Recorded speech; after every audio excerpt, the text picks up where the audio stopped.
Bueno, muchísimas gracias por venir a todos, estoy contentísima porque esta serie de charlas que inauguramos hoy es una apuesta personal. Yo siempre digo que hay que desacralizar las librerías, todo el mundo las ve desde fuera como si fueran una catedral que impone respeto, y realmente en las librerías hay un libro para todo el mundo, porque los libros hablan del mundo en general. Entonces, uno de los temas que llegan mucho a las librerías últimamente sobre todo, es el tema de la meditación. Personalmente es un tema que conozco también, que me gusta, y me apetecía mucho poner en marcha una serie de charlas sobre la meditación desde distintos puntos de vista. Estas charlas se llaman El Jardín de la Hora, y bueno, he hecho el primer agradecimiento, que es a todos vosotros por venir. El segundo es, claro, a nuestro primer invitado, que es a Manuel. He de decir que he tenido mucha suerte, porque todas las personas a las que he llamado y he confiado el venir y hablar sobre su experiencia en meditación, todos me habéis dicho que sí, pero a él hay que agradecerle doblemente porque es el primero. Entonces ha sido como, ¡buah! A ver, así que muchísimas gracias por venir y por ser tan paciente conmigo.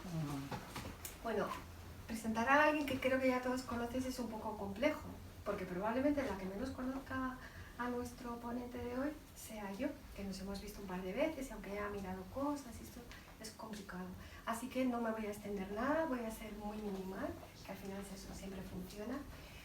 Bueno, ya sabéis que Manuel Moreno es psicólogo, es psicoterapeuta. Cuando yo hablé con él fue exactamente lo que yo quería sacar de su experiencia, el hecho de que sea psicoterapeuta. Ahí estuvimos ahí un momento en negociación, pero bueno, soy un poco durilla y nada, al final conseguí que aceptases la propuesta. Meditan muchas personas con muchos puntos de vista, pero a mí me parecía que el hecho de que Manuel fuera psicoterapeuta era algo muy importante, porque me parecía que, bueno, en las terapias actuales podía tener cabida, y probablemente la tuviera, y más teniendo la experiencia que tiene Manuel tanto como psicoterapeuta como meditador, imagino. Entonces, bueno, os voy a hablar un poco más de él, salvo que me gustaría señalar, que es lo que él comenta cuando habla de su trabajo, su afinidad con autores como Younger o como Suzuki, que no lo conocía de nada y tuve que estudiármelo, pero bueno, esto lo voy a dejar por si él quiere en la charla también ampliar tu formación, tus maestros, porque todos los meditadores tienen un maestro, ¿no? Y bueno, pues de nuevo gracias a todos y bienvenidos a la librería, bienvenidos especialmente, ¿no? Gracias por venir. Os dejo.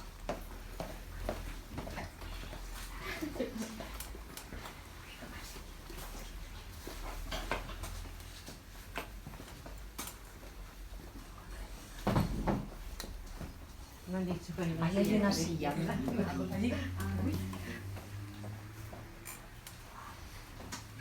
Bueno, pues en primer lugar, muchas gracias por asistir, ¿no? Por estar aquí. Y muchas gracias también a Isabel por invitarme a participar en estas jornadas de Jardín de la Hora. Me parece además una descripción muy zen, ¿no? Muy al hilo, ¿no? de la temática que vamos a tratar de dilucidar, porque si entiendo bien lo que es un jardín, es algo cultivable, ¿no? Y creo que la meditación, y particularmente el zazen, ¿no? como un tipo de meditación intuitiva, sin objeto, que además precisamente si en algo trata de anclar de una manera libre y no exclusiva, ¿no? La atención es justamente en ese ahora, o en este ahora, en este aquí, en este ahora. Entonces me parece que es una descripción, como digo, muy acertada, ¿no? Al menos así me lo parece. Bueno, hablar de la meditación es un asunto siempre difícil, porque la meditación es una experiencia, es una vivencia que requiere, vamos a decir, la participación psicofísica, ¿no?, del cuerpo y de la mente o del espíritu, ¿no? Y conceptualmente se pueden hacer aproximaciones interesantes, sugestivas, motivantes o motivadoras, pero realmente es muy pálido todo lo que se puede describir o decir conceptualmente en relación a la verdad o a la realidad, ¿no?, de lo que significa, de lo que supone, del alcance que tiene la práctica meditativa. Hoy en día, efectivamente, como antes comentaba Isabel, cada vez llegan más libros a las librerías, y no solamente más libros, cada vez hay más estudios, hay infinidad, hay miles actualmente de estudios, de trabajos científicos que tratan de justificar, de validar desde un punto de vista experimental, ¿no?, y correlacional la práctica, digamos, el efecto terapéutico y digamos benéfico o positivo que tiene la práctica meditativa, lo que hoy en día se entiende como mindfulness, ¿no?, las técnicas de mindfulness, que están basadas en la tradición budista y particularmente en la práctica del zazen, que es la meditación en la que se fundamenta las verdades, podemos decir así, o las sugerencias o las indicaciones de las verdades espirituales y naturales, porque ya veremos luego que el zazen no discrimina lo que es naturaleza de lo que es el espíritu. Por lo tanto, cuando hablamos de espíritu no hablamos de algo contrapuesto a lo natural, ¿no? Cuando hablamos de la mente no hablamos de algo tampoco diferente al cuerpo. De hecho, la práctica meditativa en el zazen es una práctica que pretende ejercer un control no intencional, no manipulativo, vamos a decir, no yoico, de la atención y de la mente a través del cuerpo. Es decir, es el cuerpo, la disposición, la postura, la actitud corporal y fundamentalmente la respiración, un tipo de respiración que es la que se prescribe para este tipo de práctica, la que tiene un efecto natural, espontáneo, no manipulativo, como ya he dicho, sobre la capacidad de concentración, sobre el flujo creativo, sobre la estabilidad psíquica, psicológica, etcétera, etcétera, ¿no? He traído aquí, bueno, por haceros unos breves comentarios, ¿no?, de uno de los cientos, ya digo miles, de trabajos que podéis buscar en los buscadores, los motores de búsqueda académicos, ¿no?, con respecto a la práctica de mindfulness, ¿no?, que, como sabéis, me imagino, ¿no?, es una práctica que está basada en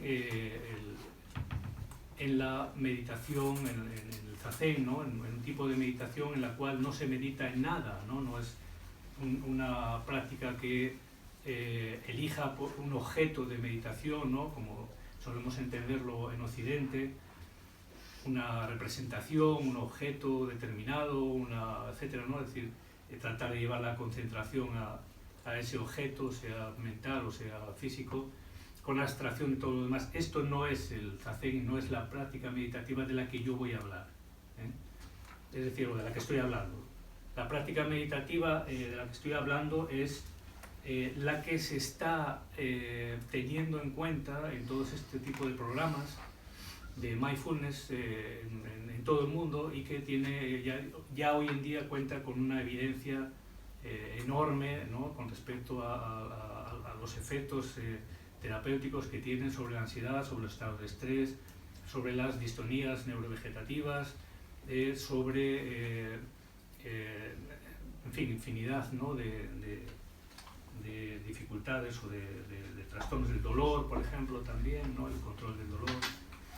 Entonces, se suele definir, en este tipo de estudios, se suele definir las prácticas meditativas sobre las que se están haciendo este tipo de estudios como un estado de atención y de consciencia plena de lo que está ocurriendo en el aquí y ahora. Evidentemente, el estado meditativo, entendido de esta forma, no precisa, no requiere necesariamente que uno se siente en una postura como la que se prescribe, por ejemplo, en el Zen o el Zazen, que es la postura del loto, del medio loto, con una serie de indicaciones muy precisas y muy exigentes. Esto lo veremos luego, pero se podría decir que el estado meditativo, la práctica meditativa, se puede ejercer en cualquier momento y en cualquier lugar. No solamente se puede, sino que se debe hacer así. Porque en definitiva se trata de estar plenamente presente, de poder vivir cada momento o cada situación, cada circunstancia, con todos los recursos, por así decirlo, con toda la presencia, con toda la vitalidad, desde el punto de vista psíquico y desde todo punto de vista, con la que uno está dotado, por así decir, ¿no? en términos naturales, ¿no? de naturaleza. Entendiendo también que la psique, como dice Jung, es también naturaleza. Fundamentalmente es naturaleza, ¿no? Y también, como suelo comentar en los grupos de meditación en los que coordino aquí en Gijón, la naturaleza no solamente está en los parques ni en la campiña, ¿no? en los extrarradios, ¿no? de las ciudades, sino que nosotros mismos somos esa naturaleza, formamos parte inevitablemente, ineludiblemente de esa naturaleza, y el acuerdo y la presencia, digamos, ¿no? la capacidad de vivenciarnos desde esa condición natural es la clave de la plenitud, del estar íntegro y también de la higiene mental, podemos decir así, o de la salud psicofísica, ¿no? Bueno, entonces hay innumerables, como digo, estudios y hay concretamente uno que está en prensa ahora, muy, vamos a decir, muy básico, pero de dos universidades, ¿no? de profesores de dos universidades de Perú, y hay evidencias con los estudios, con referencias a los estudios correspondientes, de que la meditación de atención plena, que podemos homologarla en esta charla como el Zazen, ¿no? digamos como una meditación sin objeto o una meditación intuitiva, como dice el padre Lassalle, mejora la ansiedad y los estados de ánimo. Hay un estudio específico que, si alguien tiene interés, pues lo puede dedicar.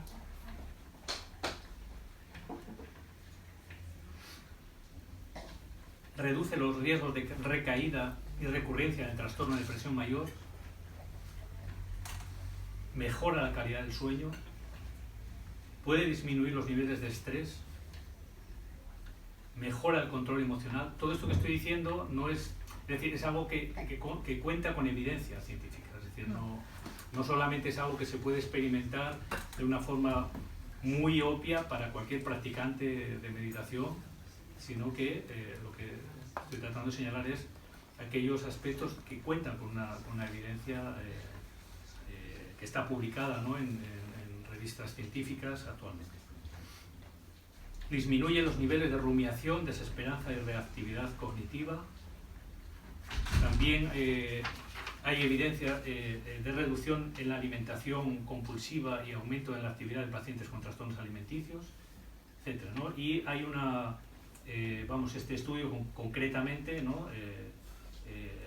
Se concluye con que la meditación de atención plena es moderadamente efectiva en la mejora de la ansiedad rasgo, es decir, de la personalidad que tiene como característica o como rasgo psicológico, una cierta sobreactivación simpática, tenemos una persona nerviosa, podríamos decir, ¿no? Ansiosa, y el estrés percibido, y tiene una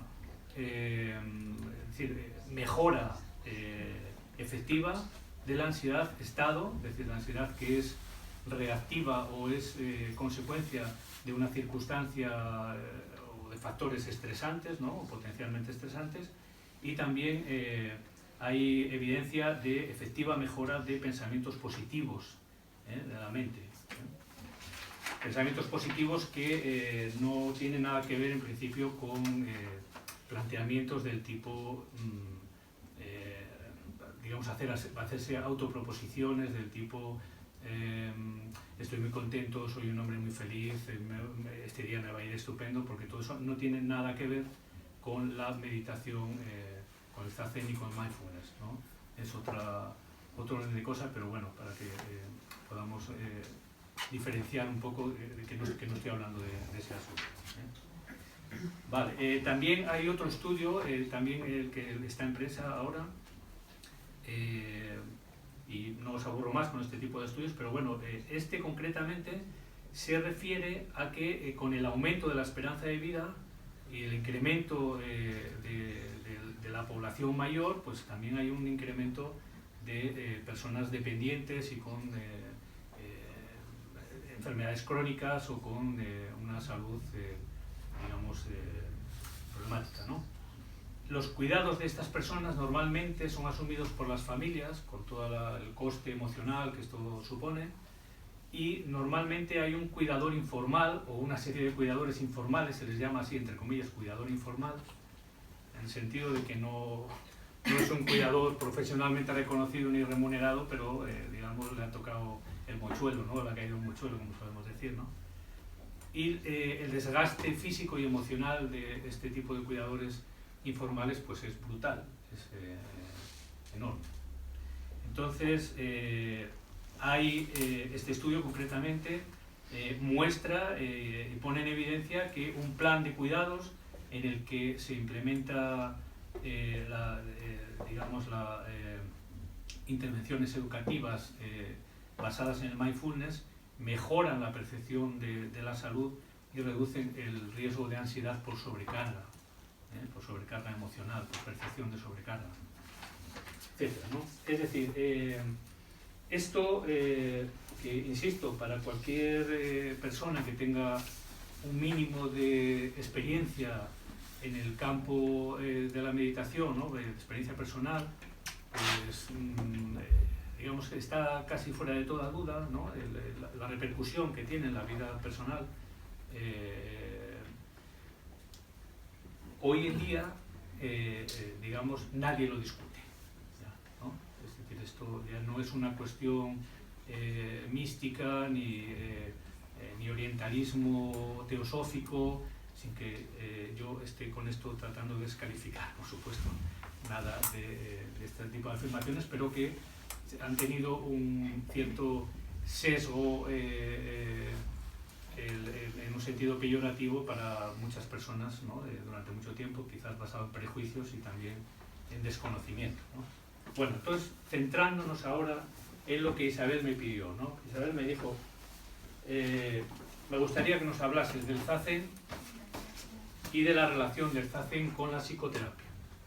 Entonces, esto es un poco lo que voy a tratar de perfilar en algunas reflexiones. Si os parece bien, inmediatamente que haga esas reflexiones, pues abrimos un poco coloquio y bueno, participáis, ¿no? Con preguntas o con reflexiones vosotros, lo que queráis, ¿no? Entonces, la primera cuestión es si realmente la meditación, y más específicamente la meditación intuitiva, es decir, el zazen, puede entenderse realmente como una herramienta psicoterapéutica válida y eficaz. Esta es la pregunta. En realidad es la pregunta que Isabel implícita y también explícitamente me hizo, ¿no?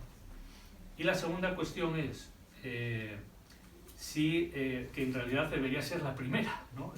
Pero bueno, ¿qué entendemos o cómo podríamos entender los trastornos psicológicos o los desórdenes psicológicos para poder dar respuesta a la primera cuestión, ¿no? Claro, voy a hacer una generalización, ¿no? Digamos, el ámbito de la psicopatología pues es muy amplio, y no voy a entrar en cuestiones técnicas porque sería excesivo y desbordaría, ¿no?, las pretensiones de esta charla, ¿no?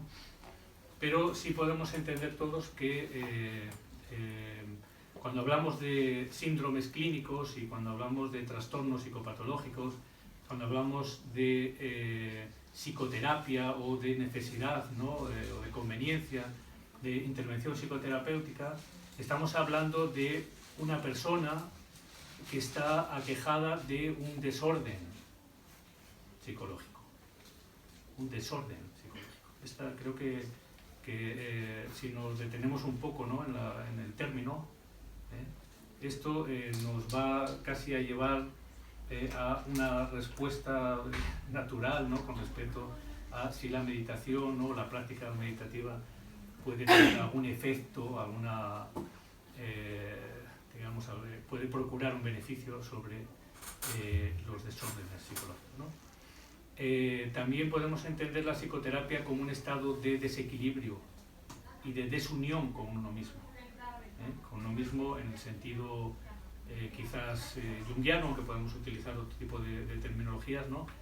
Pero cuando hablamos de uno mismo no nos referimos solamente al yo psicológico, es decir, a mis intenciones, mis criterios, mis ideas, mis creencias, sino que tenemos que hacer necesariamente alusión a la propia naturaleza de uno, es decir, al ámbito instintivo, al ámbito inconsciente, a las estructuras, por así decir, originales, ¿no?, a las disposiciones con las que ya venimos al mundo, ¿no?, con un cerebro ya diferenciado y que de ninguna manera, como hoy en día también resulta más que evidente, de ninguna manera constituye una tabula rasa, ¿no? Es decir, ya hay una disposición temperamental heredada y gran parte de las tendencias comportamentales tienen una base, por así decir, hereditaria, en la que habría que entrar en muchos matices, pero bueno, simplemente dejo esta cuestión ahí, ¿no? Es decir, que cuando hablamos de uno mismo y cuando hablamos de la propia totalidad, hay que hacer hincapié en que el yo, digamos, el ámbito, el complejo del yo, ¿no?, la consciencia, la intencionalidad, la voluntad consciente, es una parte, una mera parte, que por otra parte es expresión y que deviene, por así decir, ¿no?, procede de una totalidad inconsciente que es una potencialidad también, podríamos decir, en psicofísica, que es mucho más amplia, mucho más, podemos decir, natural, ¿no?, mucho más albergadora, ¿no?, de recursos que quizás no conocemos en muchas ocasiones, y mucho menos cuando estamos aquejados de algún tipo de desorden o de desequilibrio psicológico, ¿no? Bueno, entonces lo que hay que entender también es que cuando uno cae, por así decir, ¿no?, en un estado disociativo, un estado de desequilibrio, de desorden o de conflicto psicológico, con el grado de psicopatología que eso conlleve, por así decir, debuta muchas veces en un hecho doloroso e inquietante, que es el darse cuenta que uno no es dueño de sí mismo. Es decir, que uno tiene una, digamos, la capacidad de autocontrol es relativa,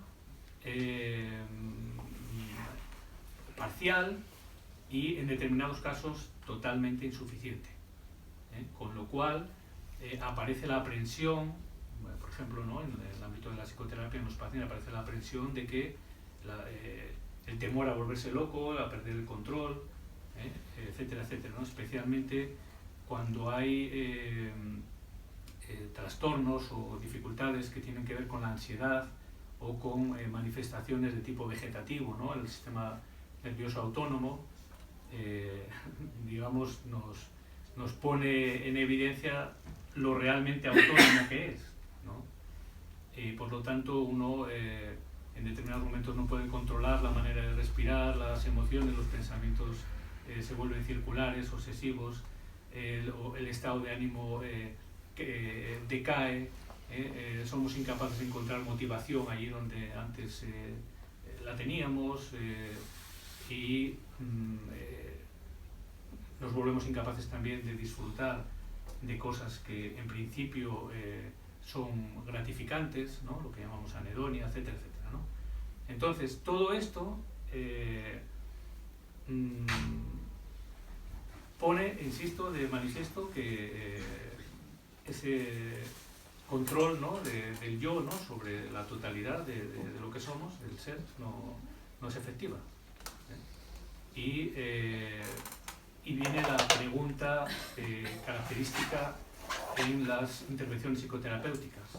Una vez que se pueden más o menos identificar antecedentes, consecuentes, aspectos disfuncionales de la personalidad, o el comportamiento, o situaciones, ¿no? que han dado lugar, ¿no? o han desatado, ¿no? este tipo de desorden, etc., viene la pregunta característica, como digo, ¿no? en el marco psicoterapéutico, ¿no? que es ¿qué hago? ¿no? ¿Qué puedo hacer? ¿Cómo hago para dejar de pensar obsesivamente? O para dejar de o para subirme en el autobús sin que me dé pánico estar digamos, entre la gente del autobús, ¿no? O entrar al supermercado o para poder dormir, etcétera, etcétera, ¿no? Me imagino que no hace falta dar muchas explicaciones porque todos conocemos, ¿no? Digamos, en primera o en tercera persona, ¿no? de estas problemáticas, ¿no? Entonces ahí es donde viene la respuesta que yo, desde mi opinión y desde mi experiencia personal y profesional, tiene que ver con la cuestión planteada, ¿no? Es decir, el zazen, la práctica meditativa, es una herramienta o puede ser entendida como una herramienta psicoterapéutica. Entonces la respuesta es sí y no. ¿No? Es una respuesta, por cierto, muy característica del Zen, en el sentido de que no hay dualismo, ¿no? Es sí y no por lo siguiente, es decir, el zazen, los maestros Zen tradicionalmente no son amigos de presentar el zazen o la meditación intuitiva como una herramienta terapéutica, es decir, como un recurso destinado a curar o a, vamos a decir, a ayudar, ¿no? a una persona desde el punto de vista psicoterapéutico. Pero eso no quiere decir que la práctica del zazen no tenga un clarísimo y contundente efecto psicoterapéutico. No solamente psicoterapéutico, psicofísico, porque también es capaz de ejercer una influencia terapéutica a nivel físico, ¿no? a nivel de la salud en general, ¿no? Por lo tanto, aquí he recogido algunos comentarios de Daisen Desimaru, uno de los grandes maestros del Zen, digamos un maestro japonés que fue el que permitió el desarrollo de muchos lugares, ¿no? donde se practica el Zen, el Soto Zen en Europa.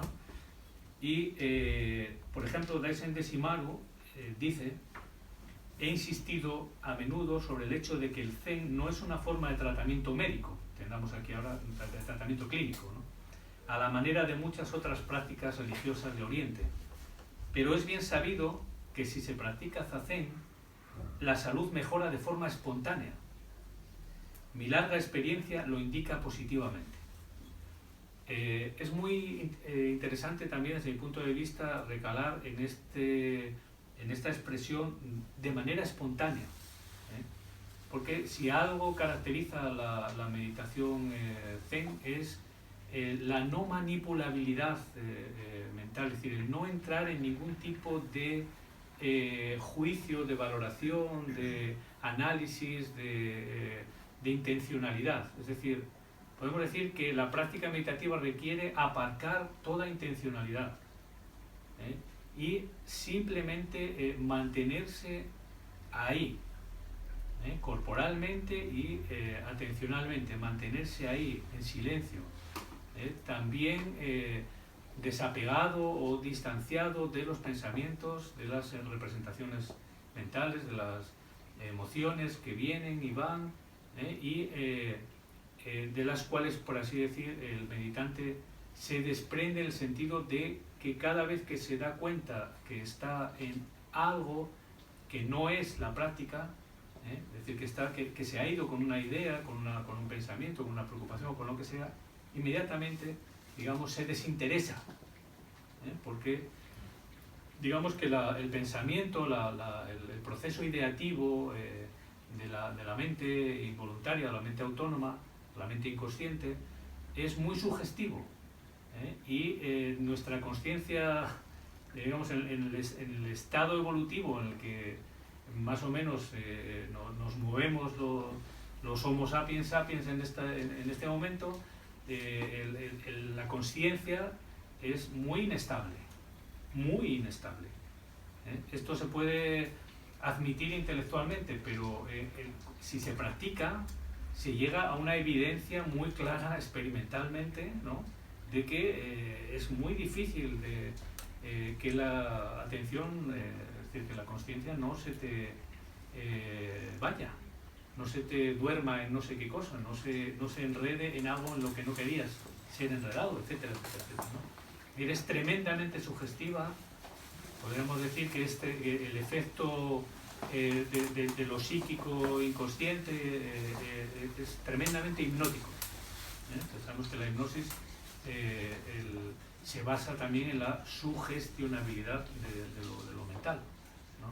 Pero hay una autohipnosis, vamos a decir, involuntaria, con lo cual es problemática, porque, digamos, si lo que la mente inconsciente presenta en un determinado momento es algo problemático, es algo negativo o es algo conflictivo, digamos, tiñe la consciencia, ¿no?, la atención, tiñe toda la personalidad, por así decir, de ese estado anímico que le es característico o que corresponde a ese tipo de ideación, ¿no? Bueno, dice también Desimaru, practicar el zazen es abandonar los condicionamientos recibidos desde el nacimiento, abandonar el egoísmo, digamos, en estar centrado en lo yoico, digamos, ¿no?, en este yo psicológico que viene a hacer un poco, en muchas ocasiones, la función vamos a decir, de falso sí mismo, ¿no? Es decir, El carcelero. El carcelero, etcétera, etcétera, ¿no? Sí. Es decir, que digamos, los intereses del yo no necesariamente están bien alineados con los intereses de la verdadera personalidad, podemos decir, del sí mismo, ¿no?, del ello grodekiano, ¿no?, en el sentido de Grodek, ¿no? Y además esta problemática, digamos, esto que estoy describiendo ahora, digamos, esta no convergencia entre los intereses del yo psicológico con el sí mismo natural, por así decir, la naturaleza propia, ¿no?, es fuente de conflictos y de derivas neuróticas, por así decir, ¿no?, de problemas neuróticos. De hecho, he hecho también aquí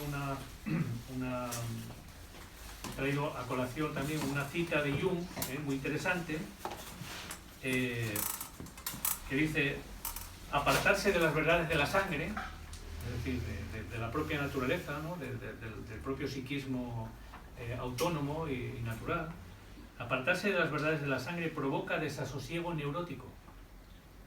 algo de lo que hoy ya se tiene más que suficiente. Bueno, él habla en tiempos muy convulsos en Europa, ¿no? El desasosiego genera sinsentido, y el sinsentido de la vida es un padecimiento anímico cuyo alcance y cuya trascendencia aún no se ha comprendido en nuestra época. Es decir, que de lo que estamos hablando es de volver o de encontrar un camino, un procedimiento que no sea manipulativo, que no sea tramposo, un procedimiento simple y natural que permita un retorno, una reunión, por así decir, de la consciencia, de los recursos atencionales que tenemos con la totalidad de lo que somos, con esta realidad arquetípica, por ejemplo, que podríamos denominar, ¿no?, en la terminología junguiana como sí mismo, que por cierto también la utilizan autores como Deshimaru, ¿no? Por ejemplo, Deshimaru también llega a afirmar que practicar zazen es tener fe en sí mismo, volverse sí mismo. ¿Qué es volverse sí mismo? No es volverse yo, o sea, no es volverse otra vez a los condicionamientos yoicos, ¿no?, a los complejos psicológicos, un poco a las resultantes de la psicohistoria personal, ¿no? Sino que volverse sí mismo es volver a ser lo que siempre ha sido, potencialmente en origen, por así decirlo, ¿no? Volverse a ser reparado, ser restaurado, ser, por así decir, objeto de experiencia, más allá de la parcialísima o, digamos, muy reducida experiencia consciente que uno tiene de sí mismo, ¿no? Por esto también tradicionalmente la filosofía clásica siempre ha hecho hincapié en conocerse a uno mismo, ¿no? Conocerse a uno mismo desde el punto de vista del Zen no es especular sobre uno mismo, no es pensar sobre uno mismo. Pensar sobre uno mismo es extraviarse de sí mismo, es justo lo contrario. Es decir, conocerse a uno mismo es tener un encuentro o tener encuentros con el sí mismo, encuentros de contacto no pensado, no a través de digamos, del proceso racional, sino a través de la vivencia, a través de la consciencia, a través del silencio, a través de la percepción, a través del darse cuenta. Yo suelo decir muchas veces, ¿no? Vosotros, para daros cuenta de que yo estoy aquí hablando y que me estáis escuchando, no necesitáis pensar. Es un acto intuitivo, no es un acto racional. Es un proceso natural, intuitivo y no reflexivo. Es una percepción.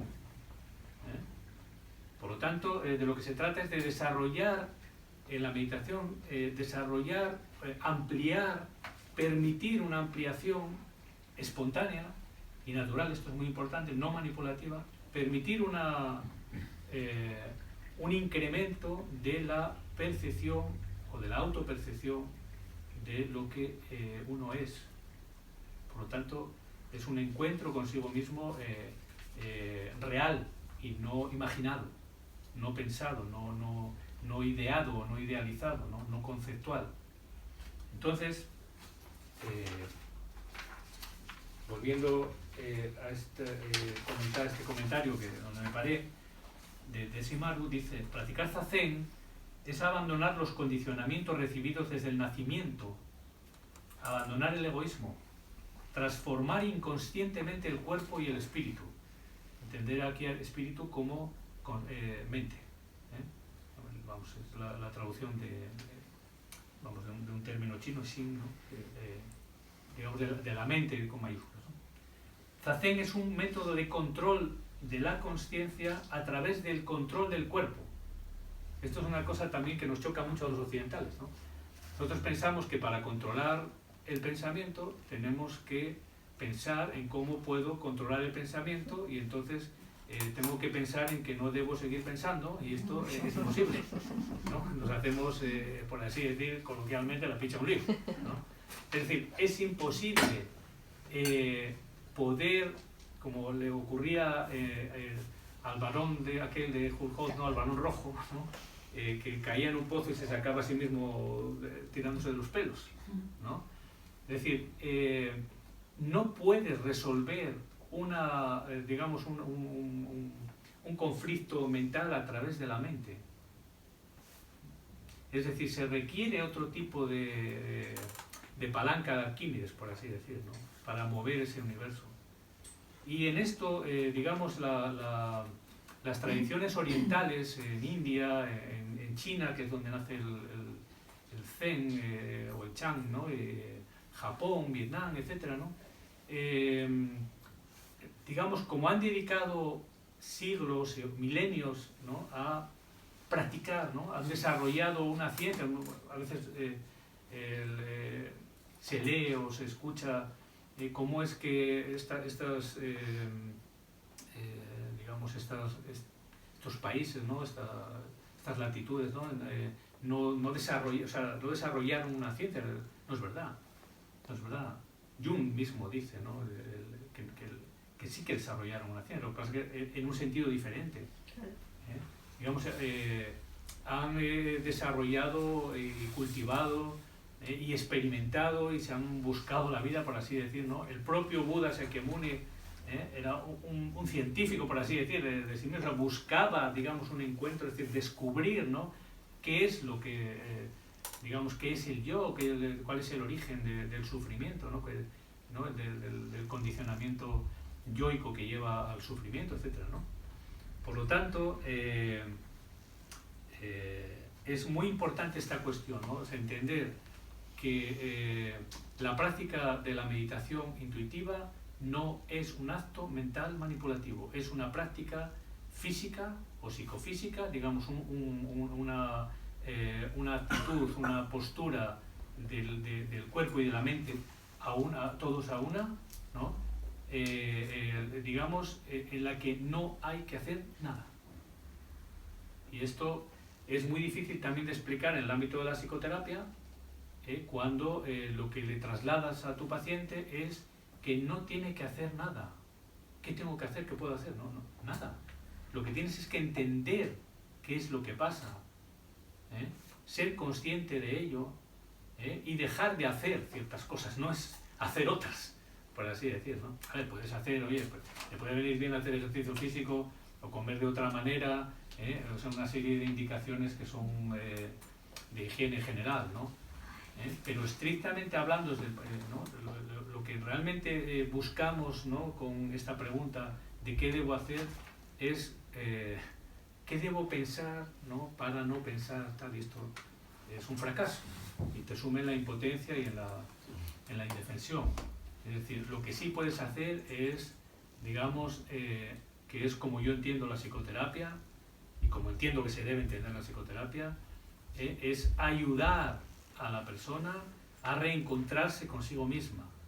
Insisto, consigo misma no quiere decir solamente con sus condicionamientos yoicos, quiere decir encontrarse con su cuerpo, darse cuenta que es un cuerpo, no que tengo un cuerpo, ¿no? Como si tú fueras ahí, no sé, una especie de realidad virtual que tiene un avatar, ¿no? Es decir, eres un cuerpo y tu cuerpo piensa y siente, y esto en la práctica meditativa es algo que cobra realidad, cobra evidencia, etcétera, ¿no? Entonces, bueno, dice, la mayoría de las filosofías y de religiones quieren controlar la conciencia a través de la conciencia, pero esto equivale a querer apagar el fuego con el fuego. Esto dice Decimal, ¿no? También las investigaciones científicas muestran que el zazen no solo es un ejercicio religioso, sino una regulación del cuerpo y del espíritu, un medio para conseguir un verdadero autocontrol, control sin control voluntario. Porque cuando hablamos de control, ahí ya viene otra vez digamos, el ámbito de lo manipulativo, y entonces ya uno quiere ejercer control, incluso a veces las técnicas de mindfulness, ¿no? Pueden convertirse en un determinado momento mal entendidas, ¿no? O mal practicadas, en una intensificación de un autocontrol yoico o intencional que, en fin, ¿no? que no lleva a donde debería, ¿no? Asimismo, se puede considerar el zazen como una sabiduría de todo el organismo. De hecho, también en el budismo zen se entiende el prajna, es decir, la sabiduría, como algo que, por así decir, se abre camino, que viene de dentro hacia afuera, no algo que incorporamos, ¿no? Entonces, también es el sentido platónico, ¿no? Platón también lo planteaba así, ¿no? El saber es algo que viene de dentro, no es algo que viene de afuera, ¿no? Bien, hay innumerables citas en este sentido, ¿no? Que podemos, podríamos estar aquí horas, ¿no? con citas de este tipo, pero es un poco más de lo mismo. Es decir, lo principal que quiero destacar es, primero, los conflictos de tipo psicológico, gran parte de ellos son, digamos, relaciones fallidas o equivocadas, o son una falsa posición de relación con uno mismo, digamos, con la totalidad de lo que uno es. Uno puede encontrar a través del malestar la oportunidad de reunirse de nuevo con lo que uno es, ¿no? Lo que uno es en el fondo es enormemente capaz, enormemente potente, por así decir, ¿no? Como para restablecer el equilibrio psicofísico de manera autónoma, si uno se expone a ello, digamos, si uno se entrega, por así decir, ¿no? Si uno se deja hacer, ¿no? Por lo tanto, podríamos hablar de una autorregulación.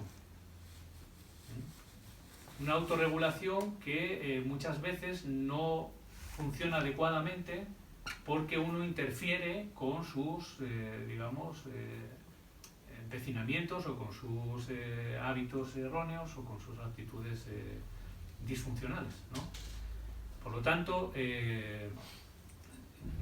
demasiado bien funcionan nuestros sistemas autorregulativos para que, a pesar de los pesares y a pesar de las dificultades que tenemos en general, podamos mantenernos vivos y más o menos equilibrados, ¿no? Quiero decir que realmente la cosa podría ser bastante más fea si, digamos, la autorregulación inconsciente, es decir, si el sí mismo no fuese algo operativo, ¿no? Si no existiese una inteligencia integrativa, ¿no? y capaz de mantener esos equilibrios. Lo que pasa es que en muchas ocasiones esto no se puede sostener por una negligencia o por un conjunto de negligencias, ¿no? de actitud, etcétera, y aparecen los síntomas neuróticos o otro tipo de patologías que, bueno, quizás se pueden entender también como un cierto lenguaje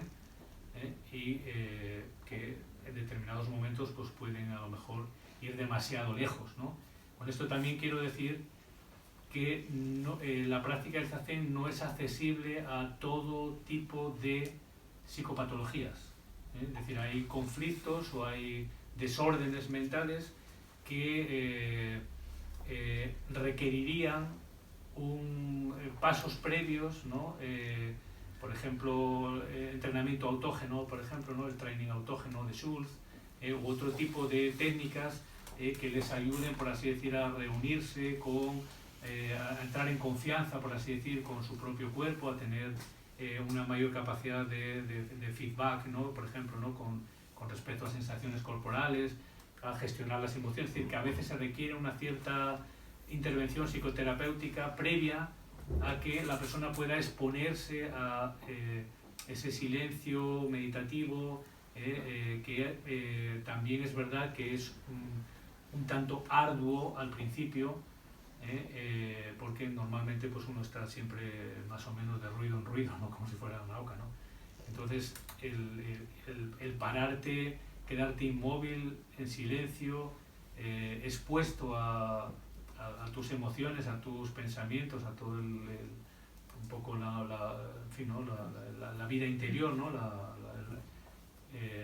los movimientos de la vida interior, pues resulta un tanto arduo, ¿no? Ahora, si realmente uno es capaz, ¿no?, de hacerlo, yo diría que realmente uno se encuentra con un tesoro, ¿no?, de posibilidades que tienen un clarísimo efecto regulador, psicoterapéutico por supuesto, pero que va mucho más allá del ámbito digamos, de lo estrictamente psicopatológico o disfuncional, ¿no?, sino que lleva, digamos, a un desarrollo psicológico, bueno, que por así decir, ¿no?, vivifica, ¿no?, el proceso vital, ¿no?, y te hace más capaz, por así decir, ¿no?, de disfrutar, ¿no?, del hecho vital, ¿no?, de la vida en definitiva, ¿no? Creo que me voy a quedar ahí, digamos, en la exposición, en el monólogo, ¿no?, expositivo, y si os parece bien, abrimos coloquio y podéis plantear cuestiones que a lo mejor no queden claras o hacer vuestras reflexiones o lo que queráis. Así que soy todo oídos.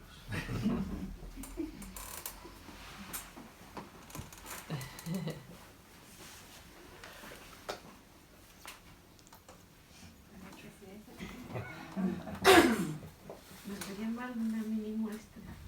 ¿Perdón? No estaría mal una mini muestra de meditación zen. Adentrarse, quien llega más. Es que eso es una cosa curiosa, porque yo lo había comentado contigo una vez, que después de mirar muchas cosas, leer muchas cosas, buscar por muchos sitios, yo llegué a la conclusión de que de todo lo que había leído, de todo lo que conocía, lo que a mí pensé que me iba a venir bien era la meditación. Pero no encontré ningún sitio donde yo llegara a la conclusión de que sabía, nunca había probado porque sabía que no sabía, y que sentarme así, eso no era meditar. Y es una cosa complicada porque cuesta. Esta exposición para mí nunca había oído una exposición tan clara de esto es así, ¿no?, antes, buscando por otros sitios. Entonces, bueno, me parece que aunque tú llegues a la conclusión de que te va a venir bien meditar, es muy difícil encontrar información de qué hago y cómo esto que estoy haciendo es meditar, esto que estoy haciendo es meditar, por eso es una cosa. Bueno, en primer lugar, aprender a meditar es algo que lleva mucho tiempo, ¿no? Es un arte, podemos decir así, ¿no? Lo que podemos aprender son, digamos, los requisitos, ¿no?, que conviene tener en cuenta para practicar digamos, el zazen o la técnica meditativa que elijamos, ¿no?, para que digamos, al dedicarse a ella, ¿no?, al practicarla, al cultivarla, en el sentido del jardín, ¿no?, del que antes hablaba, pueda desarrollarse un conocimiento, ¿no?, un saber meditar, una sabiduría de la meditación, una sabiduría real, ¿no? Es decir, que, por así decir, cuanto más meditas, más sabes meditar, más capacidad tienes de meditar, por así decir. Es como si dijéramos, exacto, como cualquier profesión, ¿no? Es decir, cuanto más ejerzas de jardinero, pues más competencia, más solvente, ¿no?, te vas a ser como tal o como cualquier otra. Yo una mini práctica. Yo personalmente, porque la teoría... Sí. La práctica del zazen requiere un cojín. No una descripción, sino que, bueno, no sé, yo estoy aquí muy tranquila, que es personal, pero una pequeña así de 10 minutos, no sé, otras personas a lo mejor ya están un poco introducidos, otros no, pero nunca hace, yo personalmente me parecería estupendo. Bueno, pues antes de terminar, si os parece bien, ¿no?, hacemos un pequeño silencio meditativo, teniendo en cuenta, insisto, en que, digamos, la postura que nos permite tipo de asientos en los que estamos no es lo adecuado. Y que el zazen, insisto, es una práctica física, es un ejercicio con el cuerpo. Del cuerpo y Cuerpo, una posición esto es, ¿no? concreta. Eso es, ¿no? Entonces lo que sí podemos hacer es, digamos, un zazen parcial, que es adoptar una postura mental, pero bueno, digamos, apañando un poco, haciéndonos un poco los locos con el tema corporal, ¿vale? Eso sí. Entonces, pero lo dejamos un poco para no interrumpirnos. ¿Y cómo sería la postura de...? La postura es la postura que eligió el Buda Sakyamuni finalmente, después de estar a punto de morirse, de practicar ascesis terribles, de practicar, ¿no? de hacer una serie de búsquedas, ¿no? En la India de su época. Finalmente él adopta una postura que es del yoga indio, digamos, de la tradición, ¿no? de India, Vedanta, que es la postura del loto. Digamos, una postura con las piernas cruzadas que requiere vamos a decir, un cojín o algo, vamos a decir, algo que te levante, por así decir, ¿no? En lo que te puedas sentar, y que te permita tener una base sólida, ¿no? Digamos, en lo que son las caderas, ¿no? Y bascular la pelvis, también es muy importante para que la columna esté erguida de manera natural, no forzada, no rígida, los hombros estén relajados, la barbilla pueda estar hacia adentro, porque todo esto se ha visto a lo largo, como digo, esto es algo que no se inventó el otro día, ¿no? Y ha habido millones de personas que han practicado y han descubierto, ¿no? Experimentalmente cosas, ¿no? Digamos que se ha visto que este tipo de postura facilita el ensimismamiento, ¿no? La mismación, por así decirlo, ¿no? Los estados, por así decir, ¿no? De inmersión profunda en ti mismo, por así decirlo, ¿no? Son estados de conciencia más profunda, por así decirlo, ¿no? Más interiorizada, etcétera, ¿no? Y además favorece un tipo de respiración que a su vez facilita digamos, el estado meditativo, ¿no? a alcanzar, ¿no? Si tú tienes una postura inadecuada, no respiras de manera adecuada. O sea, la postura tiene mucho que ver con la manera de respirar. Esto, no sé si es que hagáis yoga o habéis hecho yoga o pilates, etcétera, incluso casi cualquier ejercicio, ¿no? Cualquier deporte, ¿no? Es decir, la respiración es una cuestión fundamental, ¿no? Fundamental. Entonces, bueno, y luego las manos tienen una postura que es un mudra determinado, que es esta postura, ¿no? Que la habréis visto, ¿no? Pues no sé, en las estatuas de Buda o en cualquier meditante, ¿no?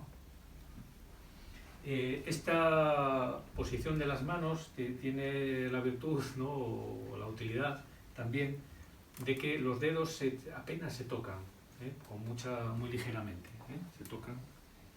Entonces, cuando uno está muy rígido o está muy tenso, los dedos se apretan, y tú puedes a lo mejor darte cuenta, si no te has dado cuenta, de que estás tenso, ¿no?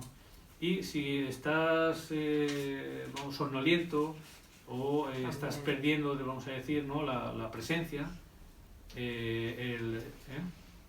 cuando te quieres dar cuenta estás así, ¿no? O estás dando cabezazos, ¿no? O roncando. Por lo tanto, podemos decir que el estado meditativo, el estado del Zen, ¿no? La conciencia del Zen, es un estado en el que aparecen las ondas alfa, que son las que aparecen, digamos, inmediatamente antes de entrar al sueño, un estado de relajación profundo. Es decir, es un estado equivalente al estado de estar dormido, pero estás despierto, por así decirlo, ¿no? Y también hay una comunicación,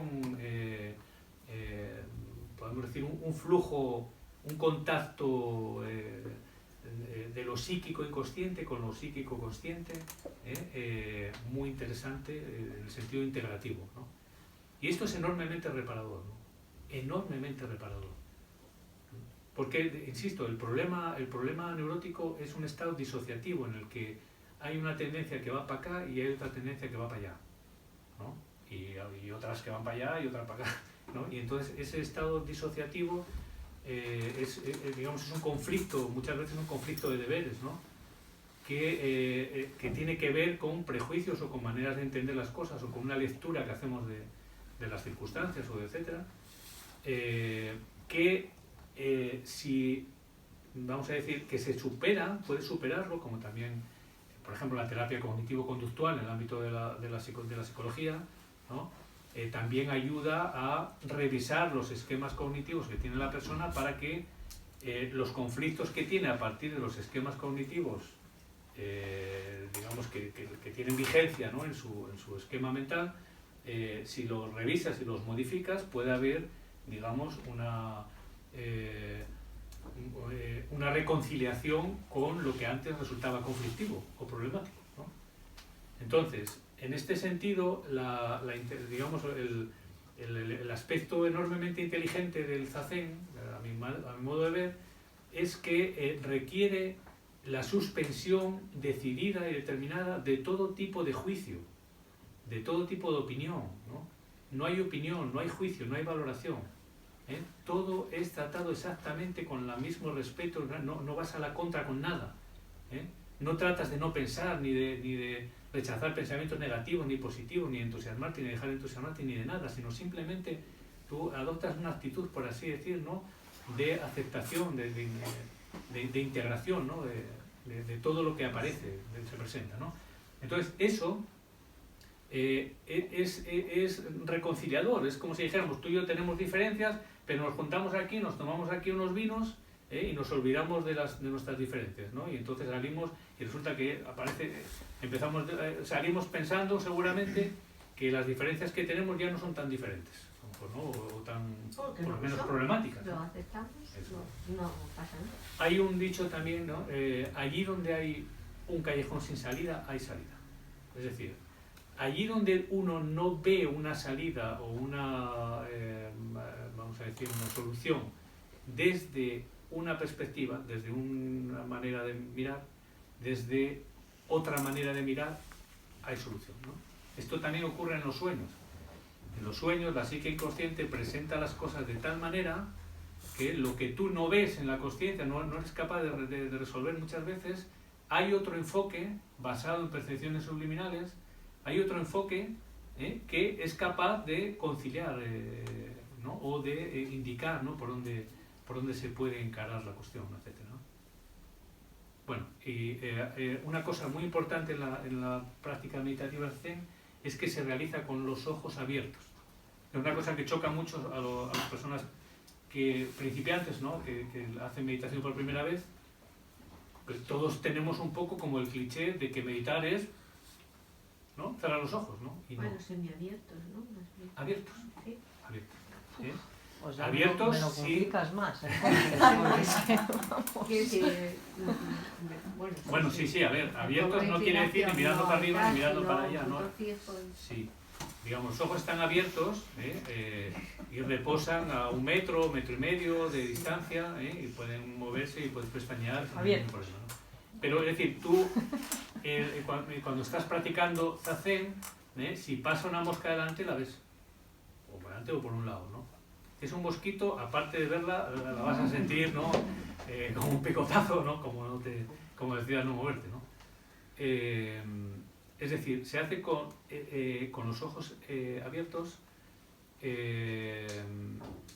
con, digamos, los sentidos abiertos, con una actitud abierta, y con la atención siguiendo el proceso respiratorio, por así decirlo, ¿no? El ritmo respiratorio, ¿no? La respiración hay que tender a hacerla abdominal, alargando más la expiración y de hecho la atención podríamos decir que debe centrarse especialmente, si hay que fijarla en algún sitio, ¿no? Especialmente es en la expiración, digamos en esa prolongación de la expiración. Y bueno, en fin, ¿no? Es algo que hay que En un practicar. sitio, en cualquier sitio. Habías comentado antes que A ver, lo realizar idóneo en es, cualquier sitio. hacerlo en un sitio tranquilo, con el teléfono en modo avión, a ser posible.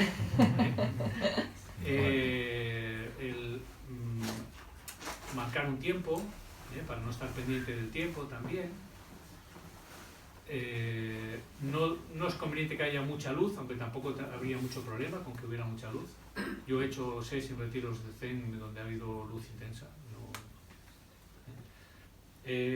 No conviene que haya muy poca luz o oscuridad, porque te va a dormir, o sea, tu cerebro va a Y si es entender con los las- ojos abiertos, Es igual, te duermes igual. ¿te duermes igual? Sí, te duermes igual. Hombre, está a Con oscuras los con los ojos ojos abiertos te duermes abiertos. igual.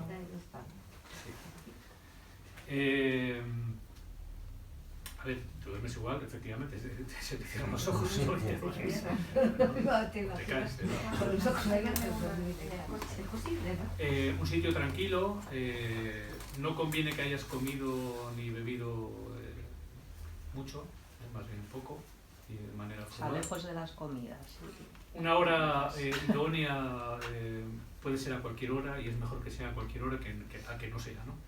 Pero una hora idónea es antes de que se levante todo el mundo o después de que se acueste todo el mundo, ¿no? Es decir, en ese silencio, y bueno, también por ejemplo, ¿A qué te refieres con todo en la mañana, antes de amanecer, vamos, a todo el mundo me refiero a todo el mundo que te rodee, me refiero, ¿no? A que no haya mucho jaleo, ¿no? Por ahí, ¿no? Todo el mundo. Una experiencia muy entrañable también es esos momentos que van entre el amanecer y el antes del amanecer, ¿no? Cuando los pájaros empiezan a cantar, ¿no? Hay un momento en que los pájaros empiezan a cantar, ¿no? Empieza uno, luego ya son 2 o 3, ¿no? Y bueno, no se trata de... Cuando tengas tiempo, eso es Sí, ideal, ¿no? es cuando, sí, eso es, ¿no? En cualquier momento. Conviene también, es de mucha utilidad realmente, poder practicar el zazen en grupo, porque es muy motivador, ¿no? También, ¿no? Y además, por así decir, la presencia de cada meditante en ese estado de silencio, ¿no? También, por así decir, crea un campo de presencias, por así decir, ¿no? ¿no? Hay un silencio que es bastante, no sé cómo decir, ¿no? Que invita, ¿no? A tu propio silencio también, ¿no? Crea un ambiente. Sí, crea un ambiente, exactamente, ¿no? Y también es motivador porque la meditación, o sea, el Zen es también la práctica del Zazen en solitario a veces es ruda, ¿no? Y bueno, pues digamos, es una manera de recabar motivación, ¿no? Y aliento, ¿no? Hombre, yo entiendo que con lo que complicado que me parece a mí esto de la meditación, porque para mí es algo totalmente nuevo, que estaría bien empezar en grupo, Sí, sobre sí, todo sí. para saber Sí, sí, un sí, poco sí, sí. cómo... Sí, el la Zazen técnica, se debe porque- aprender de alguien, digamos, instruido. Claro, Sí. porque yo ahora puedo llegar a mi casa, está muy guapo lo que Sí. me acabas de contar, Sí. ponerme ahí en un cojín, mirar para... Y consultar las dudas. Claro, pero yo cuando las descubro dificultades. que lo estoy haciendo bien, si lo Sí, me sí, sí. explico, No, no, es no, que es yo lo veo muy complicado. Conviene encontrar un maestro. Claro. ¿Eh? Y ya cuando él considere, que no lo sé cuando, porque yo ya te digo, te puedo tutear, Sí, claro. para mí esto es algo totalmente novedoso. Yo no había tenido contacto antes con nada de meditación, ni nada para mí esto. Y bueno, sí me atrae por el tema terapéutico, ¿no? Que todo el mundo dice que tiene, o gran parte de la población dice que tiene. Entonces, bueno, quizás antes estaba un poco escéptica, ahora igual ya no lo estoy tanto, porque como comentabas antes, se está haciendo un poco de moda todo esto, Sí, se ha hecho ¿no? muy poco de moda. Y bueno, si realmente esto es así, pues a mí me gustaría realmente descubrirlo. Es así. Y además, si realmente no fuese así, digamos, no estaría implantándose en las principales universidades del mundo. Claro. Las grandes compañías hacen abuso, yo creo, ¿no? También, ¿no? Porque, bueno, digamos, se trata de hacerte una persona más solvente y más capaz, pero más capaz para cualquier cosa. En Japón, cuya cultura ha estado modelada por el Zen, bueno, pues digamos, también tenía un componente marcial, ¿no? Militar, ¿no? Importante, ¿no? Digamos, te hace una persona fuerte. Muy competente. Es paradójico, esto es una paradoja que ya he comentado algunas veces, ¿no? en distintos foros. Se da la paradoja de que en la medida en que tú, por así decir, ¿no? En que el yo, por así decir, renuncia a la manipulación y al control, ¿no? Que esto es algo que, por cierto, también recomienda Adler, ¿no? Uno de los discípulos disidentes de Freud, ¿no? Junto con Jung. Adler, que habla de la voluntad de poder y del sentimiento de inferioridad del que partimos y demás, hace expresa indicación, ¿no? De renunciar a controlar, a manipular al otro, ¿no? A los demás, ¿no? Como una vía para superar, una falsa vía para superar el conflicto neurótico, tal como lo entendía, ¿no? Entonces, decía que en la medida en que uno cae en la cuenta y acepta, por así decir, ¿no? Supeditar el yo, ¿no? Aparcar, por así decir, en la medida de lo posible, ¿no? ¿no? Al menos los aspectos más conscientes o más manejables ¿no? del yo, ¿no? En esa medida, ese silencio meditativo y ese no enjuiciamiento, no valoración, no razonamiento, ¿no? Fortalece el yo. Es decir, te permite encontrarte con un yo fuerte. Es paradójico esto, ¿no? Es decir, es como que la pretensión de hacerte un yo fuerte paradójicamente te lleva a un yo más débil. Y la pretensión de renuncia al yo te hace un yo más fuerte, que en realidad no es que el yo esté más fuerte, sino que hay más presencia del sí mismo. Y el yo es una por así decir, es una embajada del sí mismo, ¿no? O sea, parte del sí mismo inconsciente, ¿no? Por lo tanto, en la medida en que tú eres más pleno, el yo participa de esa fuerza, de esa potencia, ¿no? Claro, como no estamos hablando aquí de bien, mal y tal, ¿no? Ahora, quiero decir que en un momento dado eso puede ser para mal entre comillas, ¿no? Entendiendo que el bien, mal puede ser una cuestión relativa. Ahora, para tranquilidad de todos, yo diría que en la medida en que la vida de una persona es más plena, digamos, la necesidad de manipular o de aprovecharse del otro es mucho menor, ¿no? Es decir, cuando alguien tiene relaciones problemáticas con otro y tal, normalmente está exteriorizando un conflicto propio, ¿no? Una carencia, una serie de carencias, ¿no? Por lo tanto, una persona plena, una persona satisfecha, es muy raro que sea conflictiva con otros, ¿sabes? Sí, es verdad. Para muchas cosas conviene quitarse del medio. O sea, hay mucha obsesión entre escritores y poetas por la voz, por ejemplo, ¿no? ¿Cómo encuentro mi voz? ¿Dónde está mi propia voz? Y lo primero que hay que hacer para encontrar la voz es dejar de buscar la voz. Exacto. No hay mejor voz que tu voz propia, que tu voz real, ¿no? Claro. Que tu voz natural. ¿Cómo escribes bien? Volviéndote transparente. Quítate de la foto para que se vea la foto. Quítate de en medio. Y eso es así en muchísimos campos. O sea... Esa es la apuesta del Zen, ¿no? La apuesta del Zen es que, digamos, tú vas a hacer dhyana cuando no te preocupe hacer dhyana. Ajá. Digamos, ¿no? Cuando permitas que tu inteligencia natural, ¿no? Que tú sí mismo, que el Buda interior, que es la naturaleza, ¿no? Propia, ¿no? De cada uno, digamos, actúe en lo que tengas que hacer, ¿no? Si estás haciendo una operación quirúrgica, pues estés operando desde tu totalidad, ¿no? Y no desde a ver si acabo pronto porque tengo que ir a la despedida de soltera de mi amigo, ¿no? Yo qué sé, ¿no? Qué guay soy, ¿no? O lo que sea, ¿no? Entonces, efectivamente, es decir, la medida, es decir, el encuentro con uno mismo requiere, por así decir, el abandono de sí mismo, en ese sentido. Sí. Pero eso también nos puede dar pistas, ¿no? Para ir poco a poco aparcando el yo, ¿eh? Sí, sí, sí, sí. Todo eso son alarmas que van saltando Sí. y automáticamente si las captas, yo es como lo veo humildemente, Sí, sí. cuando las captas es cuando realmente Sí, ya no te hacen nada, o sea, ahí Eso es es. cuando te vuelves transparente. exacto. También porque uno se va dando cuenta de que el yo es una ficción, es un proceso. La mente no es una cosa, es un proceso. ¿eh? Entonces, y el yo es un producto también de la mente, es una sensación, ¿no? ¿no? Entonces, en cierta manera es una ficción trágica, muchas veces, pero es una ficción. Entonces, efectivamente, en la medida en que vas teniendo mayor contacto y conciencia con lo real, lo ficticio, por así decir, tú no necesitas hacer nada con la oscuridad, tú enciendes la luz y ya está, ¿no? La oscuridad ya... Pero ambos conviven juntos, hay que saber convivir con los dos. Que muchas veces la parte esa oscura, esa la queremos aparcar. Sí, sí.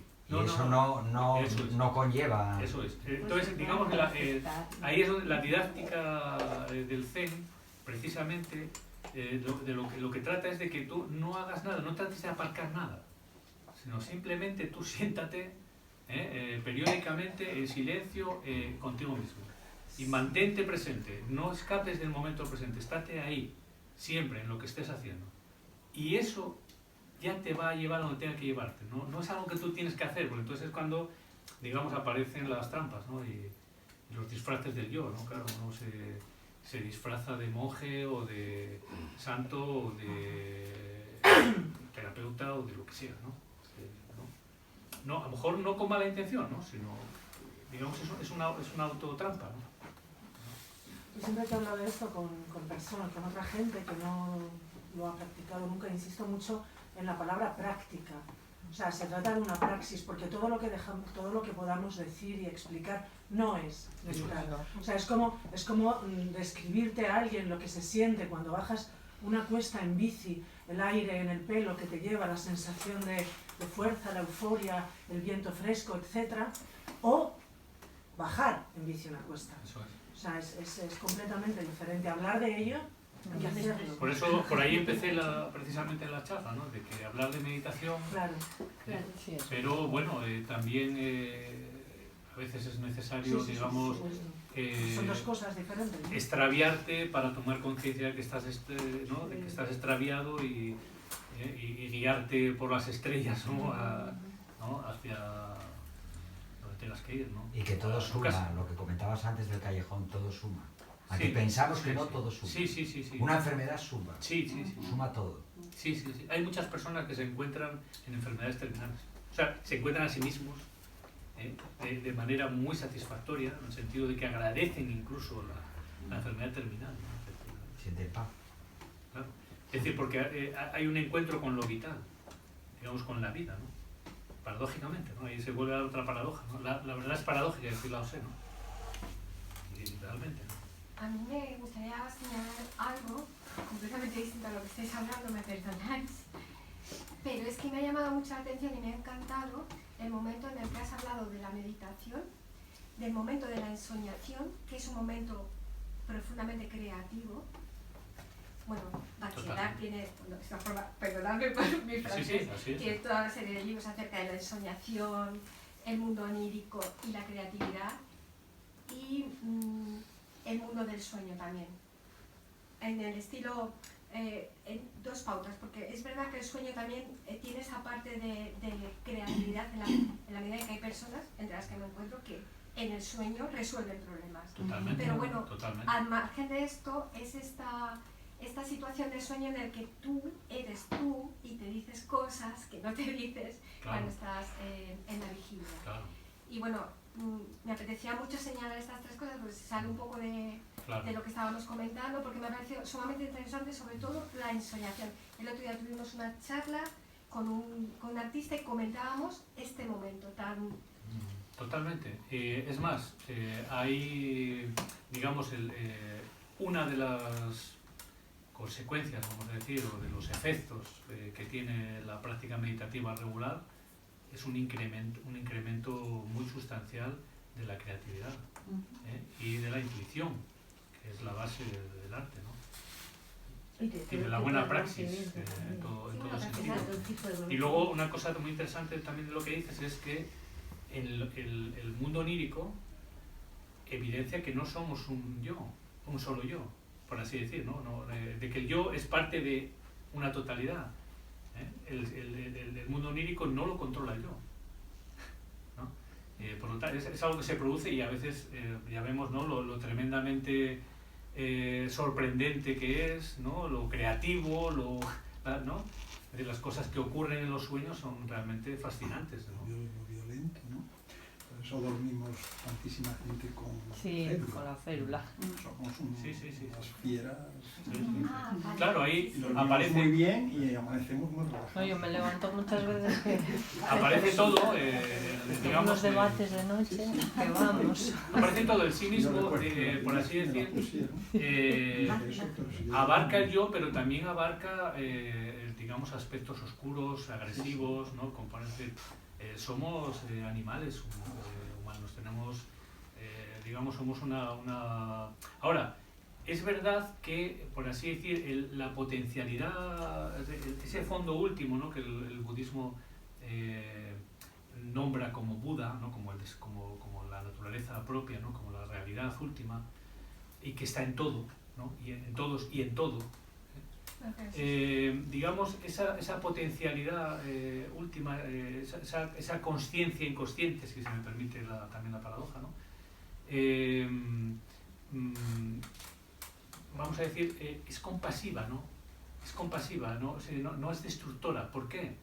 Porque en el fondo todo es una misma cosa. Es decir, hay una interrelación, por así decir, una unidad fundamental que está detrás de la aparente diversidad, ¿no? de los fenómenos, ¿no? Por así decir. Y eso es algo también que es objeto de experiencia, ¿no? en la práctica meditativa profunda, ¿no? Y ese sentimiento de unidad es incompatible con el acto destructivo. Porque para el acto destructivo requiere que el otro, tú lo veas como otro y no como... claro. Es decir... es una idea muy moderna. Muy moderna, Es una idea de la modernidad. Porque, por ejemplo, en una tradición cristiana, la oración te mantiene en un estado similar al que tú dices, siendo una espiritualidad completamente distinta, porque la espiritualidad occidental es la de la persona. Dios es... Nosotros estamos hechos a semejanza de nuestro Dios. Eso no ocurre en Oriente. Pero eso se pierde en la modernidad, en el Renacimiento, con la aparición del yo, ¿no? Bueno, me parece a mí. Entonces ya es incompatible, claro. Hay una alteridad, hay una voluntad cazadora, que antes lo has señalado, ¿no? Sí. La voluntad de poder, hay una voluntad cazadora, que decía Schopenhauer, claro. El pensamiento racional. Yo quería decir algo con respecto a la postura. Yo he practicado múltiples veces meditación, he leído mucho Zen, tuve la suerte de ir a un psiquiatra con 17 años que estaba, es decir, hace 40 o 50, que estaba ella muy al día de todo lo que es el budismo y el Zen en California, que aparecía y tal. Bueno, yo siempre he tenido problemas con la postura. Y cuando al final he decidido liberarme de todas las normas de la postura oriental, porque yo no soy oriental, mis músculos, mis huesos, todo, no están desde niño sentándose en el suelo, ni en la postura del loto, ni para ir al baño, ni para nada. Como el 33% de la población, tengo el sacro unido al un exceso de evolución. Nada raro. Con lo cual, todo eso, que no se consuela. Cuando por fin decidí meditar y hacer mindfulness, tal cual, en la postura en que yo me encuentre cómodo, naturalmente no una postura, porque eso no es una postura cómoda, tampoco la de tumbarme para dormir tampoco es una postura cómoda. No, pero una postura, digamos, con cierta elegancia de columna, pero en la que no me duela nada, por fin consigo entrar en esta Sí. ¿Y la encontraste cuál era? La mía, La de no me duele nada, Sentado, con cierta, bueno, sí, tengo la columna, en que yo noté mi respiración profunda y abdominal, Yo creo que la etcétera, postura del etcétera, banquín etcétera, ese también y sobre es todo que no me... Uno tiene que encontrar su postura en todo sentido. Pero sin quitar las piernas. Encontrar la postura es encontrar el camino. Respetando la respiración, que yo creo que es lo más Pero- importante, Sí, la y la respiración. posición de la No columna. podía. Sí. O sea, y fui a grupos y fui a... Ahora, Bueno, a veces se sentaba algo, pero uno siempre acababa destruido por el calor. Claro. Antes hablábamos de la cuestión del maestro, ¿no? No Al soy final, mental, claro. al final digamos, el encontrar de un maestro, o sea, el maestro eres tú, es la vida que hay en ti, por así decirlo, ¿no? Es tu propia inteligencia, tu propio ser real, ¿no? El Buda, ¿no? O el sí mismo, ¿no? Digamos, entonces, realmente lo que te conviene, nadie mejor que tú lo sabe. Nadie. Por muy experimentado y muy...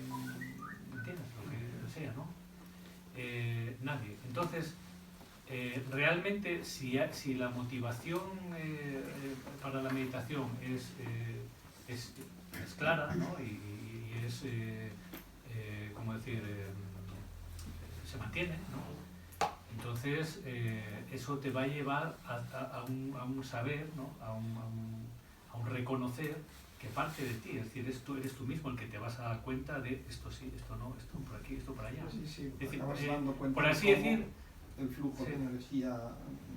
el propio objetivo, funciona y- si podemos decir y así, no o la es propia meta, la ¿no? postura Te estándar. jala, te lleva, te No, y es conduce. adaptar el conocimiento a diferentes capacidades. Imagínate, no se puede hacer zen si estás en una silla de ruedas, Sí, claro. o si tal. Totalmente, totalmente. Ya Ahora, no es, eso no el quiere decir... experto puede saberlo, pero puede saber orientar. Bueno, pues Sí, para sí. ti esa postura no, el problema es siempre la uniformidad. Que sería Ahora, contraria. eso no quiere decir que no haya algunos, vamos a decir, algunos parámetros que haya que tener en cuenta o que conviene tener en cuenta, porque en general favorecen, ¿no? O Claro. facilitan, ¿no? Mm. Son facilitadores, ¿no? Pero, vamos, yo estoy totalmente...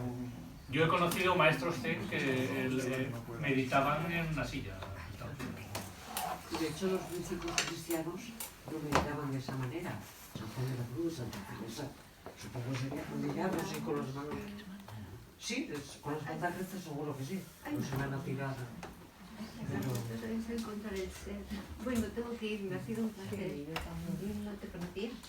Me supo Bueno, poco. ya me Libros conoces. aquí, ¿no? Hay, sí, 2 libros. Están aquí. Sí, sí. ¿Tienes grupos en Gijón de Sí, tenemos meditación? un par de grupos de los lunes y los miércoles ahora, ¿no? A última hora de la tarde.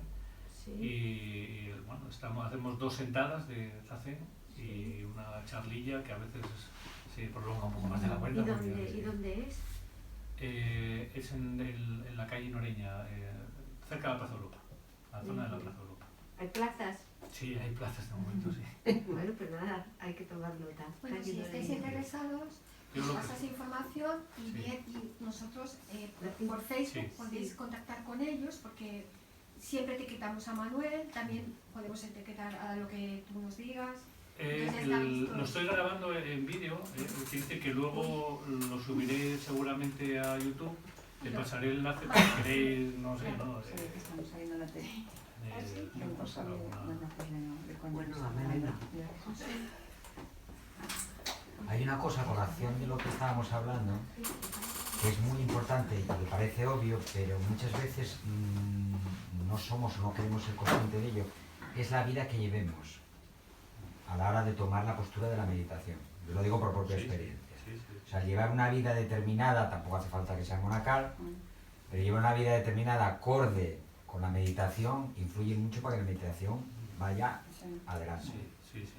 Uy, creo que sean Sí. aspectos éticos. A ver, lo ideal sería una vida simple. Dice Dokuso Villado, el maestro zen, ¿no? El español, ¿no? Haciendo trabajos muy interesantes ahora, ¿no? Enseñando también técnicas de mindfulness, ¿no? Basadas en la tradición budista, que dice algo así, vida sencilla, corazón profundo, ¿no? Y realmente es difícil compaginar, o sea, poder meditar como Dios manda, por así decir, ¿no? En la vorágine, ¿no? de tareas, ¿no?, en las que uno está embarcado cotidianamente, ¿no?, de una cosa a otra, ¿no? Porque, bueno, pero aún así vale la pena realmente, porque es un reencuentro contigo mismo diario, y esto es enormemente esclarecedor, reparador, potenciador, ¿no?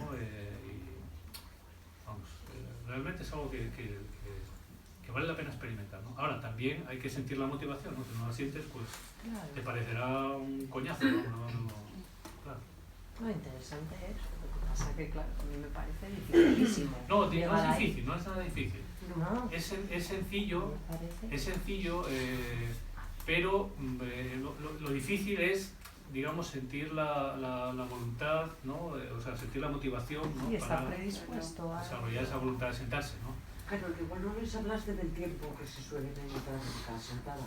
Sí, las sentadas suelen ser de media hora, un ¿Cuánto? poco más, poco menos. ¿Media hora? Sí. Sí, o 20 minutos. A veces media hora, 45 minutos o 25 minutos, depende. A mí eso de me qué parece contexto. muy difícil. Yo estar parada media hora, uff. Eso pensamos todos antes de hacerlo, ¿eh? Es una ayuda, ¿eh? Nos parece a todos que uno no es capaz, pero luego sí que es Bueno, capaz. cuando empezó un grupo.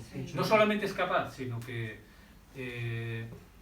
por así decir, encuentras una calma reparadora, ¿no? O sea, hay un descanso que no es un descanso como el habitual, ¿no? Digamos, Sí. es otro tipo de descanso. Sí, sí. Un descanso del ser, por así decirlo, ¿no? Es como reposar en ti mismo, ¿no? Una cosa así. De hecho, el día, por ejemplo, el día que sé que voy a ir a meditación, ese día es como si ya el hecho de saber que voy a ir y que voy a estar relajada y tranquila, eso ya me relaja. Es ya el saber que es... Fíjate. Sí, sí. Lo difícil es encontrar después el tiempo de hacerlo en casa, porque eso es muy complicado. El tener un grupo ayuda porque ya tienes ese hueco y ya sabes que vas a ir. Sí, sí. Pero encontrar luego una hora en casa es muy complicado Hay que porque, madrugar más. porque el tiempo... Hay que madrugar más. Acostarse antes. Ya, Y apagar claro. Y la tele. definitivamente. Yo no veo la tele O siquiera. antes, sí. Si viera la tele entonces ya no tendría tiempo ni ir al grupo. Pero bueno, que, por ejemplo, yo hace muy poco tiempo que voy, considero que me resulta, no pienso nunca, oh, qué bien me salió, medité muy bien, al contrario, ¿no? Pienso que estoy en el camino y que algún día, y sin embargo, así todo, hay cosas en las que, bueno, pues que te pasa que yo siempre me considero una persona cero creativa y sin embargo hay cosas que, pues el otro día fui a un curso de cerámica y yo hubiera pensado antes, ¿qué hago? Y hubiera dicho, no tengo ni idea de qué voy a hacer. Y o sea, no fui consciente hasta después, que no pensé nada. Me puse a hacerlo y me salieron 3 piezas de cerámica que me encantaron. Que yo hubiera decidido hacer esas 3 piezas de cerámica tan chulas. Porque... Pero después lo pensé y dije, si yo no pensé qué voy a hacer, solo hice. Claro, porque Y vivimos eso pensando. pienso que es consecuencia de haber aprendido a parar y dejar que las cosas pasen y que la vida pase. Exacto. Aprender a pensar es un problema, es decir, voy a decirlo de otra forma. Aprender a prescindir de pensar para resolver los asuntos y para accionar y actuar es un aprendizaje enormemente poderoso, por así decirlo, ¿no? Enormemente eficaz, ¿no? Estamos tan persuadidos de que sin pensar y sin razonar nos perderíamos, que no nos atrevemos a hacerlo, ¿no? Pero cuando lo haces te das cuenta de que eres mucho más eficaz. Sí, sí. Es muy liberador. Mucho más eficaz, ¿no? Y eso no quiere decir que en determinados momentos no puedas hacer uso del pensamiento o de la razón para planificar o para analizar, o tal, por supuesto, ¿no? Pero lo que nosotros llamamos pensar no es pensar, es Volvete loco. un carrusel Volvete interminable, ¿no? Además es que piensas también y piensas de una forma diferente y mejor. O sea, yo Exacto, tengo exacto. la imagen, otra imagen, de que cuando piensas normalmente, el pensamiento es como el humo de una fábrica que sale a borbotones, sucio y ensucia el cielo. Y después de meditar, cuando empiezas a pensar, es como el hilo azul de un cigarrillo, con esas orejas preciosas que va haciendo y lo observas y dices, pero qué belleza, qué es esto, ¿no? Qué definición, qué complejidad, Y es esa la diferencia entre el pensar antes y el pensar después. Sí. Además, el no pensar y el mantenerte en ese no pensar, no pensar intencionadamente, no quiere decir que no haya pensamientos. La gente cree que es poner la mente en blanco y esto no es así, ¿no? Es decir, la cuestión es no pensar tú por iniciativa consciente. Que te fluya, ¿no? Es, Pensamientos, digamos, es ¿no? suspender el pensamiento intencional, consciente. Y tolerar sin enredarse con ello los pensamientos involuntarios o inconscientes, ¿no? Que están continuamente afluyendo al campo atencional, ¿no? Entonces, eso, o sea, si tú mantienes ese no pensar, hay una actualización, por así decirlo, hay un reseteo, ¿no? Y sin embargo el pensamiento lo que te mantiene es, digamos, en hábitos ideativos y en hábitos cosmovisivos, ¿no? De ver las cosas de determinada manera y de interpretar las cosas de determinadas formas que están desactualizados, es decir, que son condicionamientos basados en el pasado, ¿no? El pasado reciente o en el pasado remoto personal de uno, ¿no? Por lo tanto, nunca estás fresco y por así decir, reseteado y nuevo, ¿no? en la experiencia, ¿no? En esa manera de funcionar. Y se trata justamente de eso, es decir, de salir de esa dinámica, de aprender a salir de esa dinámica en las prácticas meditativas, en las sentadas de Zazen, y después, a lo largo de los momentos, los diferentes momentos de la vida cotidiana, poder estar en esa frescura, ¿no? Entonces, claro, todo es diferente. Es lo mismo, pero es diferente, porque tiene otro color, tiene otra viveza, tiene otra gracia, tiene otra... y es la misma cosa, ¿no? Pero a lo mejor pues, resulta que ahora te entusiasma, ¿no? Porque lo estás recepcionando desde, digamos, desde la vitalidad, desde el proceso vital menos condicionado o no condicionado, ¿no? Que es en el que habitualmente uno está enfrascado, ¿no? Vamos, te vuelve más happy, ¿no? Si cabe. Si cabe, ¿no? O no necesariamente, ¿no? Que vuelve Claro, más es que vivo. yo es que A soy veces una más happy, ignorante a en veces esto, más... Más intenso, más feliz, más... Sí, ¿no? No te evita el dolor, no te evita el sufrir, o sea, la tristeza, no te evita digamos, las emociones naturales, ¿no?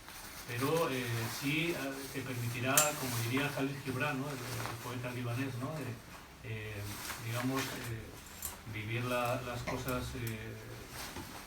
con más plenamente, intensidad. con más intensidad, ¿no? Y yo creo que aprendes Donde también. dice el poeta, perdón, dice el Gibran, ¿no? Donde reirás con toda tu risa y donde llorarás con todo tu llanto. Es decir, no es el desarrollo, ¿no? De un estado que te lleve a ser un tipo, una tipa feliz de la vida, ¿no? Y que todo es maravilloso y rosa, eso no tiene nada que ver ni con la realidad ni con el Zen, por supuesto, ¿no? Eres más feliz dentro, sin estar fuera. Yo es como lo veo o como lo siento, mejor dicho. Más pleno. Digamos que es en el mejor sitio donde vas a estar, sea cual sea la circunstancia que se presente, ¿no? Desde donde mejor vas a poder acoger la experiencia. Sería más sereno que feliz, ¿no? Más sereno, más pleno, con más recursos, ¿no? Quizás, ¿no? Te permite, claro, estar Más vivo, yo diría más vivo. Es más capaz de afrontar. Sí, la frase es esa, más en sintonía con todo. Sí. A veces la vida trae dolor y entonces el dolor no es agradable. Hay que abrazarlo. Y tú vives esa condición no agradable, pero seguramente no tienes por qué vivirla desde la desesperación, desde la queja, desde la agresividad, desde Claro. volverte irritable con todos, ¿no? O al menos, vamos, es un camino un poco en esa dirección, ¿no? Claro, esto no quiere decir que te pongas a meditar y ya estás, digamos... Y bueno, eso tiene que ver con el hecho de que cuando tú te sientas a no irte con las cosas que piensas, sino a verlas, las ves pasar, pero no te implicas que eso a mí me ayuda hasta en el trabajo en la oficina. Es decir, las veo, oigo, pero no me implico en todo como antes, no me hiere en todo, para bien y para mal, porque lo veo un poco desde la no implicación y eso... Eso es muy importante, eso es muy importante. Y lo voy a recalcar, ¿no? Es decir, para lo bueno y para lo malo, pero lo malo está igual, ¿sabes? Es lo que, digamos, el zazen crea un estado de manera natural y espontánea, no buscada, menos reactivo. Digamos, no reaccionas de la misma, o sea, no hay una reacción inmediata, por decir, hay respuesta, pero no es un estado reactivo, no sé si me explico, ¿no? Emocionalmente, ¿no? Eso se nota mucho, ¿no? Cuando, cuando estás centrado en la práctica un día, otro día y tal, te notas menos reactivo, ¿no? Quizá exteriormente puede dar la impresión de que estás más apagado, pero no estás menos reactivo. Bueno, sí, tenemos a Manuel aquí. Les vamos a invitar otro día. Sí, porque es que esto es un poco. Comentaros. Bueno, muchísimas gracias. Muchísimas gracias. Porque, bueno, Gracias. sí, por favor.